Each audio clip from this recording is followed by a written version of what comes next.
Ladies and gentlemen, we're going to be doing something new on the Game Day Squad Aussie Rules show. We're going to be doing a tier list. Kerm, although he's not here, has prepared for us a tier list. We're not quite sure what the topic is. Callum, do you know what the topic is for this today?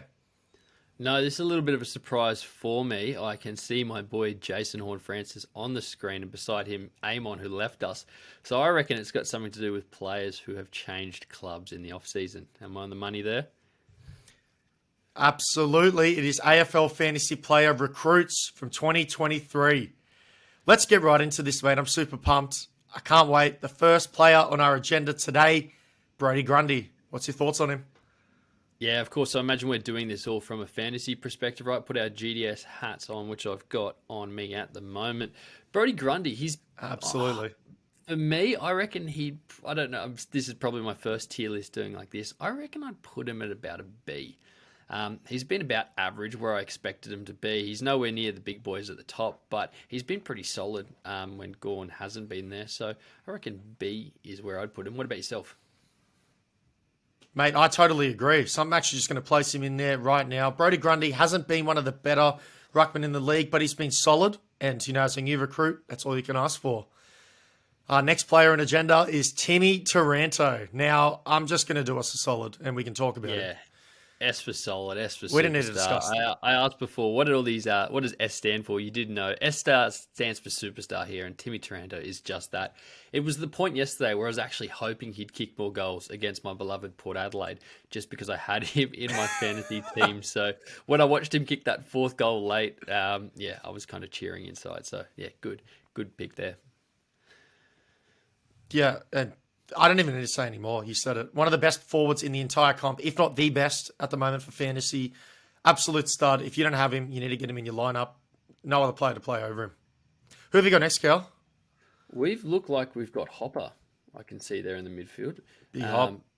Big Hop. Now, this has all been sprung on us here. So there's a few players we know nailed on like this, but a couple we're going to have to talk through. Hopper for me has been about average as well. I think his fantasy output has been okay. I know he's been sort of floating around the 100 GDS mark, which, is never really going to get you playing in there, but he was never really going to be a GDS star. So I'd probably put him at B, and you could make the case for C, but I think C would be a bit stiff. I'm thinking more along the lines of C. Only because if you have a Game Day Squad team, we just spoke about how competitive our leaderboard is. Realistically, Hopper isn't going to be featured in any of our top teams. There's definitely so many replacements out there. If you're not above that 100-point average mark, in my eyes, you're not that fantasy relevant, and you probably deserve a C. And seeing as we're at a disagreement, I'm going to come in with the authority because I'm ranked better than you in Game Day Squad, the Zeus Cannons. I think my vote counts a little bit more in this, so we're going to swing my way here. I'm sorry to stitch you up like that, but Hopper is going to be a C-graded player. I wouldn't have participated. But let's move on because this is a spicy one. Down. Well, here, why don't you start it off with Chera? Because this is a hot topic, hot player to talk about. What's your thoughts? Blake Acres there. We got Blake Acres. Chera came across last year. Goodness. But might as well be Chera. I wish he was Chera. Judging on how my dad was yelling at the TV as a Blues fan the other night, I think screaming D. But I think C is where I'd put him. I'd have him very similar sort of season to Hopper so far. Been good without going the ballistic scores he had in Freo. I don't quite know what he's going to be at the Blues, so I think C is probably where I'd put him. Yeah, I totally agree. Pretty consistent, but just doesn't have a very high ceiling in terms of fantasy output this year. Just sits very level. C-graded player in my eyes, similar to Hopper. This is a spicy one. Mr. Rankin at the Crows. Had a fantastic game on the weekend. Heaps of score involvements. But how does this game translate to fantasy? What's your thoughts on it, Cal? No, he's not a fantasy player. He's a very good player. If this was, non-fantasy related, he'd be up there A, even pushing for S, because he's been terrific to start the year. But if we've got our fantasy hats on, are we judging this based on where expectations are, or just purely where they are as a fantasy asset? You make the call on that one. Where you think they are as a fantasy asset. But of course, keeping your GDS hat on, we are a dynasty platform. You keep your players from year to year. So assuming you had to own these guys, where do you tier them for the foreseeable Probably future. going to. I'd probably go B, just because he's shown me how talented he is, and I can still see a future where he potentially does run through the midfield a little bit more in the future. He's still so young. I mean, if you're the Crows, you want him down near that forward line because he'll just kick a bag of goals, and if he can keep kicking a bag of goals, then he could be a stream option in game day squad. So yeah, I don't want to put him with Akers and Hopper. I want him as a B. Looks like you agree with me. And yeah, totally agree. Made that move as you were talking because, yeah, you're just spitting some facts there. He is a class above Hopper. He doesn't deserve that C graded. He definitely has really big upside moving forward if his role does change with entering the midfield, CBAs, and he's a young stud in the game. Can kick a bloody bag. So, yeah, he has that B grade for me. Who have you got next, Cal? Looks like we had Will Setterfield, and we had to figure out who this was for a second there with Kerm. I don't know. Like, I've watched Setterfield play, but like the mugshot, I was like, hang on, who have Essendon actually had come across? Setterfield's been pretty good. Like, he's been solid. He's a midfielder, so he's not going to get picked in your team. I think it'd be stiff to throw him with the C's, because I think he's outperformed where I thought he was actually going to be, but I don't know he's on the level of a Rankin. So I'll let you make the call on this one. Where do you think Setterfield goes? I just want to see here if I can do this. I'm pretty sure I can. I'm going to move him to the top of the C tier class. I do think he is below Grundy and Rankin, that you can't have him on the same level when we're grading these players. But I do think he is that little bit of a step above because he does have that solid game day squad average. But as you said, he's in the toughest position to play in terms of fantasy. You've got to be one of the best, otherwise you're getting culled in a lot of teams. So I think it's fair. Setterfield has been really good this year. He's been better than expectations, but he's not rocking anyone's socks off. No, he's floating around that 100-point mark. So you want him really to be playing in your team. You need him up near 120, 115 at least. And he's just not there as a midfield yet. Spot on, mate. But let's move on to Luke Jackson. Now, this is a spicy topic, a spicy player. I might let you go first here.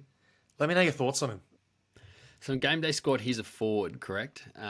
So he hasn't sniffed near my team. I know Kerm thought about it. It's a tale of two halves, so it makes it difficult. His first half of the year, he was terrible. And I say first half of the year, we're only halfway through the year now. His first quarter of the year was terrible. His second quarter has been pretty good. But now with Sean Darcy out, he's going to have to stand up. So for me, he falls in that CB category again. You can make the case for a B, because, you know, he's kind of been about average, but you can make the case for C because you might have wanted a little bit more from Luke Jackson. I don't know how playable he is, so I'll let you make the call on where you think he is at this point in time. I still believe in Luke Jackson, but yeah, at this point in time, I'd be happy with either of them for him. What about his dynasty value? Are you like completely overlooking that as well? Like, extremely young ruckman, starting to kick more goals. If we're putting the dynasty hat on and we're thinking about the value of the card, B would be the place to go. I'm just thinking, I've just been a little bit disappointed with his start to the year because it looked like he forgot to play football those first few rounds, which was disappointing. He's so talented, so talented. So, but yeah, B. Okay. Look, man, I was looking at A. I think his upside is huge. He's been kicking more goals as well. Like, I think it's just an adjustment. You know, as a player, if you played ruckman your whole life and now you're beginning to put it forward, rotating into the middle, there's going to be some growing pains, getting some cobwebs out. The way he stepped up over the past couple of weeks has indicated that he's ready to now be a forward and take on this sort of transition role. And if he ever does get traded again or Sean Darcy exits Freo, he's a top ruckman in my eyes in the entire comp. I'm leaning A just because of that dynasty value and the opportunity that later on he could be one of the best ruckmen in the league. No, fair enough. Speaking of one of the best players in the league, Tom Mitchell. How are we feeling about this? I might go first here. I think he's been fantastic for Collingwood. Although his numbers haven't, they're not like best in the comp, anything like that. If you actually watch Collingwood play, he has been pivotal. Oh, I can't even talk. Pivotal. Goodness. In that midfield. In terms of his contested possessions, getting the ball to Pendlebury and Nick Dacos, like, he's been fantastic, but in terms of fantasy, he hasn't been the best. I'm looking at B personally. Yeah, he's about on average, where I think people thought he'd be. There are a few people like myself that thought he'd be a little bit better. But I think I was on the more optimistic side. So I think B's fair. He's still showing that he can be a very solid option and a very good backup to have in your squad. Some tough tiers. I like this. Only one in S and one in A so far. Cal, who do we have next, mate? Let's rip Mate, in. we've got Tanner Bruin, the GWS recruit that went over to Geelong, who started okay. He's averaging only around 75 points at the moment. Tough role in there, but I just think it's going to take a little bit. He's still so young. That Geelong team has been all over the place. I think about a C is about fair for this boy. Totally agree. Yeah, his fantasy output just isn't there yet. His upside is still there. If he had around that 90 to 100, you could probably make a case for a B tier here. But just because he is that step below right now, he definitely needs his output to increase quite a bit to come up these ranks. But for now, we'll smack him in the C tier. Plenty of upside and looking forward to his future at Geelong. Yeah, definitely. And same story with the next boy, I reckon. Jackie Bowes from the Gold Coast. He's gone down to Geelong.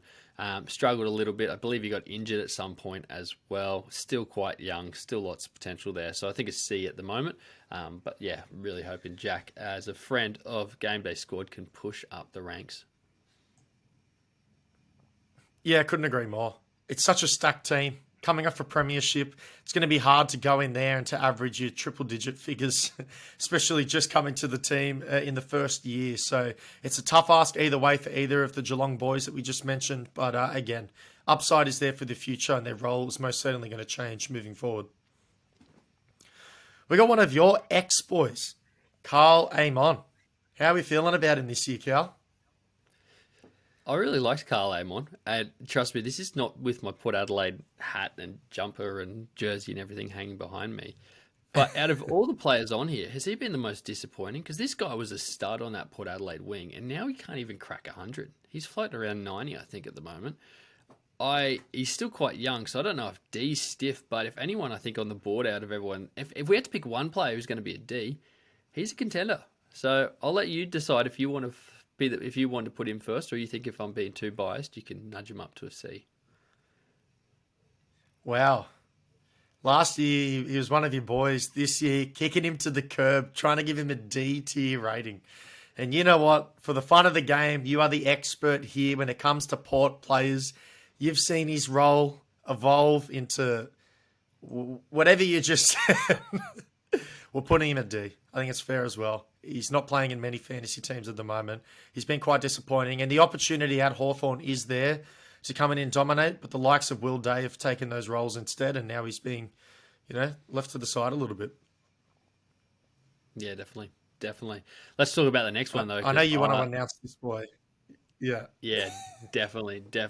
My boy, Jason Horne-Francis. I want to throw him in the superstar tier with Taranto. He's not there yet. He will be.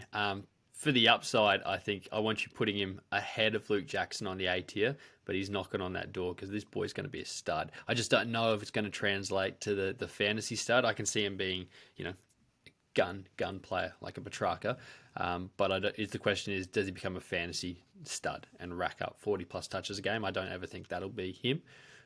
So a solid A for me for Jason Horne-Francis. Wow. Well, I might do yourself a favour. I'm going to put him right behind Timmy Taranto. Oh, hey. Yeah. Everyone's going to think that I've put Jason Horne-Francis there at the top, but I don't mind you putting him up there because he will be a superstar of the game. Boo him all you want because it just feeds the boy. So love to see him at the top there with Timmy. Yeah, mate. Former number one pick. We know the hype when he came into the AFL is that he was going to be one of the best players coming into the comp. He was already AFL ready. He didn't have to develop and take a couple of years to settle in. And you can see it. I feel like the more games he plays, the more comfortable he's getting in the AFL. He's starting to kick a couple sausage rolls as well, which is great for your fantasy output. And just the style of play that he has, he's a contested possession winner. It's going to be really fantasy friendly when he does eventually develop into the superstar he is. I'm putting him at S, mate. I can't believe you gave him an A. I'm shocked. Yeah, well, I think he's a gun. I just don't know as a midfielder if he'll ever be the fantasy. as a Toronto, as a forward in game day squad, definitely he'd be there. I just think he's going to become a midfielder in that team. If he's a midfield only player, I just don't know if he'll become the superstars, because Timmy Taranto's on another level there. So that's the reason. So you can clearly see I've taken my port glasses off for this. I just think, looking at everyone there, Timmy Taranto's in a world of his own at the moment. But hey, I'm not complaining. Yeah, look, I'm going to say it's the dynasty upside. Yes, their output currently in terms of fantasy is nowhere near each other. They're miles apart, but I think as Jason Horne-Francis' career develops, he's going to be entering that sort of range of a player. So I'm happy to, and I'm very comfortable in putting him in that S tier, and I'm sure a lot of people would agree. Let us know in the comments section down below. Would you have him at A, or would you have him even lower than S? I want to know your thoughts. But let's move on. Our next player is Rory Lobb. He's moved to the Western Bulldogs. Cal. Straight into it. He's not a fantasy player. I don't even think we need a... Next, move on from the Lobster. Move on. Let's go straight to Lockie Hunter. Do you want to say anything about the Lobster? I don't think we need to cover him, do we? He deserves... Yeah, look, not a fantasy relevant player. We can move on to the big lobby. Let's do it. Move past him. We'll go on to Lockie Hunter. Am I being rude if I say D here? Like, he's averaging, mid 85s, 85-ish game day squad as a midfielder. He's not getting near anyone's team. He's never going to be in anyone's team. What are you doing holding a Lockie Hunter card? So, it looks like you agree. I think it's a bit stiff, but like he is in the hardest midfield to score points in. Like in the entire AFL. Like if there's a midfield rotation where it's going to be hardest to score, it's the Demons. With Oliver, Petrarca, even got Viney in there, Brayshaw sometimes coming in. Like there's some quality players, and getting your hands on the pill is going to be hard when you have those tier of players around you. So I totally agree. It's just unfortunate. Wrong place at the wrong time for Mr. Hunter. But we'll move on. Who have we got next, Cal? Who have we got next? We've got Jaeger O'Meara, who came from Hawthorn. I'm looking at his stuff now. He's about a mid-90. Start of the C tier. Like he's had a good start to the year. I think that could be stiff, so he could be a B. He's kind of like that Tommy Mitchell, but he's got a couple more years there. So whether you actually think he's going to, develop a little bit more, but I think that midfield is Brayshaw's and Sarong, so he's never going to be the main guy there. So yeah, around that sort of hopper level, Setterfield, that's where I'm comfortable with him. He's had a good year as a player, though. That's exactly. Yeah, definitely, and that's exactly where I place him. Top of C tier. I totally agree. That midfield is owned by Sarong and Brayshaw. Very similar to Hunter, just as we we're talking about. Wrong place at the wrong time. You got so many superstars in there. Unfortunately, your light isn't going to shine so bright. Speaking of shining brights, let's finish it off with an absolute legend of the game, Josh Dunkley. You can have a quick chat here, but I might move him into where I think he belongs. What's your thoughts on him? My thoughts on him, I'm very curious to see where you've placed him. You've placed him at superstar tier, and you said at the start that your vote's going to carry a little bit more sway.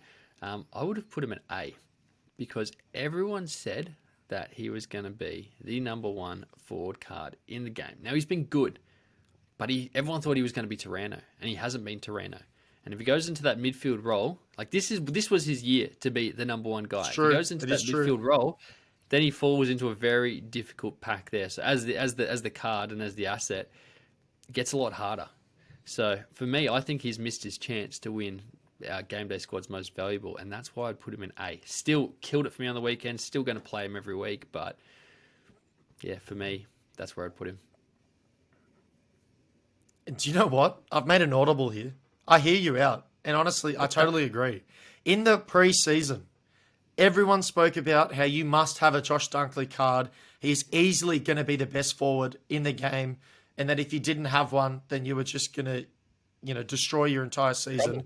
Because how could you compete against others who don't have it, And yes, he's been good. He's actually been fantastic. But he hasn't been that top-tier player that we all thought he would. Errol Goulden's outscouring him in many weeks. Zach Butters has outscored him in some weeks. So Jeremy Cameron has been better than him. 120. Goulden's on 127 for reference. Cornelio is right there on 119. So he's performing at Cornelio level. Butters 113, Rosie 117, and then Taranto 140. So he's scoring 20 more points a game than Dunkley. I just don't think you can put him on the same. It's not even close. Yeah. But before you wrap up here, looking at that, looking at everyone there together, is there any changes you want to make now that we've put them all on the board? Let me have a look. Because there's two sitting at that there that I don't know if I feel comfortable with. My two changes I'd make, I would put Horn Francis back down to A, and I would put Amon up to C, but at the bottom of the tier. They'd be my two. I think putting Amon with the lob and Lockie Hunter is a bit stiff for him, even if he is having it's probably a bit rough, isn't it? No one thought he was going to have the year that he had last year. He definitely had lots of opportunity in that Hawthorn team, but yeah, it's probably a bit stiff. But what do you think? Anyone that you can see glaring that you'd want to make a change? Honestly, I was pretty comfortable with that. I do sort of agree with the Amon point. We'll put him at the end of C tier. So he's just on that border. He's borderline D tier, but he's definitely been performing better than the likes of the others in D tier. So can we really put him on the same level? No, I don't think so. But I'm going to overrule again. Jason Horne-Francis is an S tier player. He's an S tier prospect. He is like the LeBron of the AFL. Mate, I can't believe you're the one as well that's wanting me to downgrade Jason Horne-Francis. Like, you were that pumped and excited this preseason when you found out he was coming over. I love him. Stoked. Super talented. Yeah, exactly. But I'm happy. If you're happy, I know you want Horne-Francis down, but I think we're good there. Mate, you said so it. what I want all of our viewers to do... Yes. But what I want all of our viewers to do at home, do you agree with this list? Who would you change? Who would you move up, down? Let us know down in the comments section. I think we've nailed it though, Callum. We've done a really good list, put a super good list together. Yeah, let us know your thoughts down below. And if you have made it this far in our tier list video, leave a like on it. Subscribe to the channel so you can keep up to date with all the new content we have coming out. We can't wait to see you in another video. But, Cal, we still have more footy to talk. So why don't we get back into it, mate? Let's get into it.